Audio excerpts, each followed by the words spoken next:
सामाजिक वनीकरण विभाग व बोलवाड ग्रामपंचायतने सीमा ओलांडली।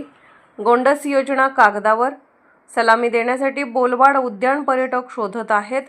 मिरजेपासून जवळपास 5 किलोमीटर अंतरावर असलेल्या बोलवाड या गावातील स्वर्गीय उत्तमराव पाटील जैवविविधता उद्यान उभारणीसाठी 2015 ला जवळपास 3 कोटी रुपये निधी मंजूर झाला आणि 80 लाखाच्या खर्चामध्ये 25 एकरमधील उद्यानाचे सुशोभीकरण करण्यात आल्याची माहिती वन विभाग सांगत आहेत।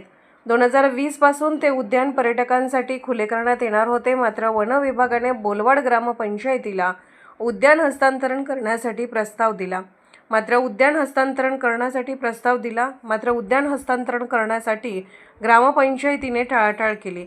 वन विभाग व बोलवाड ग्रामपंचायत यांच्या वादामध्ये या उद्यानाची अवस्था आज अत्यंत बिकट झाली आहे। हे उद्यान जर पाहिलं तर निश्चितच पर्यटक म्हणेल की शासनाचा एवढा मोठा निधी जर येऊन देखील सुधारणा होत नसेल तर दोष कुणाला द्यायचा। जिल्हाधिकारी डॉक्टर अशोक काकडे यांनी या उद्यानाच्या बाबत लक्ष देणे आता गरजेचे झाले आहे। वन विभागाचे अधिकारी सध्या या उद्यानाच्या योजनेबाबत सांगताना हात वर करत आहेत। बोलवाड ग्रामपंचायत देखील आपला काहीच संबंध नाही असे दाखवत आहे। सामाजिक वनीकरण मंत्र्यांची आम्ही शासनाचा निधी आलेला असतो, तो चांगल्या गोष्टीसाठी खर्च करतो, पण जागा ही ग्रामपंचायत ताब्यात असते। या वादात आज हे उद्या भग्न अवस्थेत पडून राहिले आहे, त्याकडे लक्ष देणे आज गरजेचे आहे।